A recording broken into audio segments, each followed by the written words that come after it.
Hi Terence. Hiya. You are not only a victim of the secret family courts in the UK, you are also a Mackenzie friend helping the Pedros in their dreadful drama, but also you've been helping other people in the UK as well, so you know very well what's going on. What is your story? Okay, my story is referring back to the 16th of November when my ex-partner was ill. She was having blackouts, and the GP called my ex-partner and told her that she had to go to the hospital, in which she declined because she had the baby at home. So what the GP did is he called the ambulance. The ambulance attended the premises. At that time I was away from home. I was down the coast. About 2 weeks before that, social services made me leave the flat because they made false allegations against me for domestic violence, and they told me that if I wouldn't leave the flat they would put my daughter and my ex-partner in a refuge.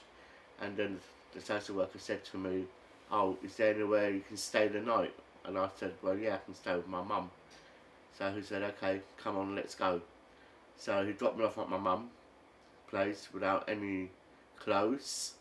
I realised then that I had left my medication behind. I then called the social worker and I said, "I need to go back to the house and get my medication." He said, "No, you can't return to the house. If you want your medication, go to the hospital." In which I had to then call my GP, and my GP referred me to accident and emergency, and I was seen by an emergency doctor who gave me a prescription for 3 days. Otherwise I would have had, at the time I had severe symptoms. Then I went to my mum's, and without any clothes, my sister had to take me to Asda and spend £42 on just on a pair of jeans, a few shirts, toiletries. I didn't have no toothbrush, nothing. Referring back to the 16th of October, I received a phone call when I arrived from Eastbourne. Received a phone call from the social worker stating that my ex-partner was in hospital with the baby. She was having blackouts, and that if I could look after my daughter. I said, "Yeah, I can look after the daughter. Why not? I'm her father." He then said, "Okay, we'll call you back." So what? Then they said to my ex-partner, "You have to sign a Section 20." And my ex-partner said, "No, I'm not going to sign the Section 20. I want the dad to look after Sophie." So social worker then called me back and said, "Oh, I've just spoken to your ex. She wants you to look after the child, but my concerns are that you have health problems. You have sleep apnea and you have diabetes." And I said to the social worker, "Well, listen, you have received my GP report last week, where my GP confirms, even though Mr. Steele has type 2 diabetes, it is diet controlled, and even though he has sleep apnea, he uses a CPAP machine at night to breathe, and he's getting treatment. And in my opinion, it does not prevent him to care for the child." The social worker then said, "Oh, well, we think you've got severe health problems, and but what we'll do, we'll speak to your mum." They then called my mum and asked my mum if she could look after my daughter. My mum said, "Yeah, I can look after her." Then they said, "Okay, we'll give you a call back." They never returned her call. She was getting really anxious. My mum called me. I said, "Mum, they're not going to call you back." She got very emotionally upset because she was wondering what was happening to my daughter. And then social worker called me back and said to me, "We have made our decision to place your daughter in foster care." So I said to him, "No, I don't want my daughter going to foster care when she's got her family that can care for her." They said, "Yes, but it's not what the mother wants." I said, "Well, I'm not happy with your attitude. I want to speak to your manager." So they put me on to the team manager, Esther Phillips. She came on the phone. She turned around to me and said, "It's not what the mother wants. I'm placing your daughter in foster care." So I said, "Well, I'm the father. I've got parental responsibility since my name is on the birth certificate." she said, well, we will get back to you and let you know what decision we have made. From then onwards, I didn't hear anything. They wouldn't arrange contact for 3 weeks until I had to phone them up and tell them that if they didn't arrange contact for that day, within 2 hours, I was going to go to the newspapers. They then phoned me back half an hour, and I was able to go and see my Sophie. And I say from that day, the first time I remember when I saw her in the car seat playing with her little toy dice, and it was really, really emotional. And she was playing, she wasn't focusing on me, but after a while she was, she recognised me, she was smiling, and that, but it was just strong. She tried for 3 weeks. It was really, really hard. After that, they turned around and said to me, "You are the perpetrator of domestic violence." So I said to them, "Where is your evidence?" "Oh, no, we have been told that you are the perpetrator of domestic violence." I said, "I'm not going to have anyone telling me that I'm a perpetrator of domestic violence." At the end of the day, I said, I've got references and evidence dating back to 1986. Company awards, promotion, outstanding customer services. I've managed to get witness statements from neighbours. All this, when it went to the final hearing, the judge didn't see any of this. I didn't see him flip through one Arklever files. There were 4 Arklever files in court. He didn't flip through nothing. And then they turned around to me and said, "Oh, your ex-partner is making allegations against you that you wanted her to pose naked on a webcam and make money." I said, "No." I said, "I'm not that type of person." I said, "Never." But then what I did discover is that my ex-partner was actually tutoring me with a man in Syria, sending him gifts, sending him a Valentine's card to my horny boyfriend. He was sending himself naked pictures of himself to her, and then I discovered that she was doing the same with him. I put all that evidence to the court, and the judge made in the final judgment stated that I was controlling the mother, which is, he was wrong to state that. Also, in the final hearing, the mother's barrister was aggressive to me in questioning, which caused me frustration. I did raise my voice a bit, but not too much. But then the judge then accused me of losing my temper. So at the end of the day, the secrecy of the family courts, they are biased. The judges are biased. They can see what's going on, but to them, as well as the local authority, it's just a profit for money. They are making money.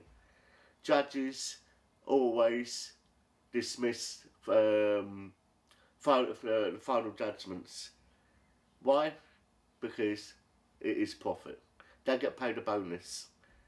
Any family who do free remissions, who are on benefits or low income, the courts will grant the hearing and then dismiss it before they actually receive the payments. So when you put a free remission to the court pays your free remission, but they won't pay it. They listen to the case and then dismiss it. They'll only pay the free remissions if you've got a case and you have permission to appeal. Are you suggesting that if I did have money to pay for the court fees, then I would keep my child? Even if you had money to pay for the court fees, either way, the judge will either dismiss your case or appeal your case. So the judge is always right? Yes.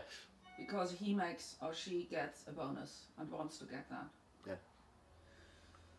I had never seen any statistics, but I know that foster parents, of course, get a lot of money, and social workers get a kickback from that. Oh yeah, foster carers, they start earning anything from, I believe it used to be £400 a week. Now this has raised to about £550 a week. If they have 3 stages of training. Each stage that they complete, they get increase in wages. That can up to £950 a week.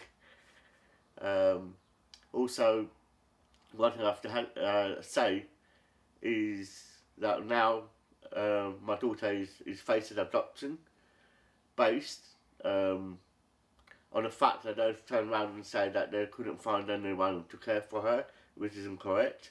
7 viability assessments were made in a family in Scotland and in the UK that were all turned negative. My sister applied for special guardianship of my daughter. She worked for the local authority. She has 23 years experience as a support worker, working for the NHS. She has a qualification, NNEB, Nursing Examination Board. She has a health and social care qualification. She's a qualified first aider. She had food foundation courses completed for babies and children. And I say this for 2 hours more than a health visitor. And yet they turned around to her, and from May 2013 to August, they said to her, "Oh, you're positive. We've got 3 character references. Everything's positive. Then there's nothing to worry about.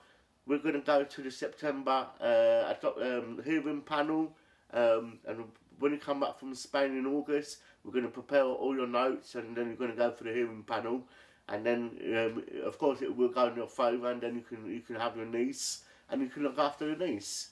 When she came back from Spain, the social worker turned around to her and said, "I need you to come down to the lodge because I need to speak to you."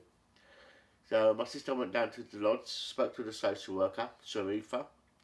So Lisa turned around and said, "Oh, I don't know what has happened here. I've had a report from Dr. Fitzpatrick from St Helier Hospital. Dr. Fitzpatrick states that you are overweight and you have health issues and you suffer from depression, and it's something to do with your lifestyle issues." So my sister turned around to the social worker and said, "I don't understand. I have never met this Dr. Fitzpatrick. I don't even know what he looks like." And she goes, "Where was he getting all this from, and what lifestyle issues, and how dare he say that I'm overweight when he hasn't even met me?" Then she said, "Well, I don't know. Also, another thing I have to bring up is that the adoption panel have concerns that because of the rape charge against your brother, they think this is too much." So my sister said to the social worker, my brother never raped his ex-partner. She has mild learning difficulties and she does lie." And the social worker turned around to her and said, "You weren't there, you don't know what happened that night." And then the social worker turned around to my sister and said, "And there's issues regarding your depression." So my sister said, "Well, I had my depression, but that was only for a number of weeks because I had a shoulder injury at work." So my sister turned round to the social worker and she said, "Well, don't you have depression? I'm sure you do. Half the country has depression." The social worker goes, "Well, yes, I have depression too. I have been off work for a few weeks. It's this place that stresses me out." So my sister said, "What do you mean?" She goes, "Well, it's just the pressure that I'm getting from to my team managers. I mean, this guy's being a social worker is a very stressful job." So I said to my sister, "You should have got that in writing because that would have been a case, Also, then what I did is I went to court on the 10th of December 2013 because I made an appeal. I sat before the circuit judge who kept pulling funny faces and joking. When he adjourned the case for about 5 minutes, the barrister said to me, "I understand the judge is a bit of a joker. Don't let that bother you because he pulls funny faces and jokes, and his character for a judge is very immature. But please, Mr. Steele, don't let that bother you." I said, "Don't worry, it's not going to bother me." But then I said I told the judge, my sister's assessment was made negative based on a report from Dr. Fitzpatrick. And the judge then asked the local authority, council for the local authority, "Where is that the report?" And I said to the judge, "It's not in the court bundle. I can't see it in the court bundle. I've asked for that report 3 times and they're ignoring me. And that's what made my sister negative. We need to chase up that report." The council for the local authority then admitted, "Oh, I think what happened is that the social worker has made a mistake there. We can't find the report." I said, when we need to tell him, where is that report? We need to get it. His dad didn't say anything else. He then said to me, you don't have a case. You have no merits. I said, how can I not have merits when the district judge failed to investigate fact findings before him, failed, we weren't given a fair trial. That's a breach of Article 6 of the Human Rights. He didn't consider the child's interest at any stage. I mean, he had 7 viability assessments. He didn't question those assessments. The other concern he had is that there was a large number of social workers changing every time there was a court hearing. Also, the fact that the social worker was caught in the witness box lying. The judge wrote that in my judgment. But when I received the judgment, I discovered that consent of the parents has not been dispensed with. So it makes my judgment null and void. So I have a strong case that when this goes to judicial review, I should be able to get my daughter back, because the court hadn't dispensed of my judgment. So the judicial review is currently hanging and waiting for a response, is it? Well, yeah, I believe when the judgment gets shown at the judicial review, the judge will say, well, look, this judgment has not been dispensed with. So, in another way, what it means is that my daughter has illegally been placed in adoption. So there's hope for you and your daughter? Yes, there is. I have been told I have a strong case. But there is not much hope for many other cases, unfortunately. No. So we'll just keep fighting, right? Yeah, we will do. Thank you very much indeed, Terence. You're welcome. Bye for now.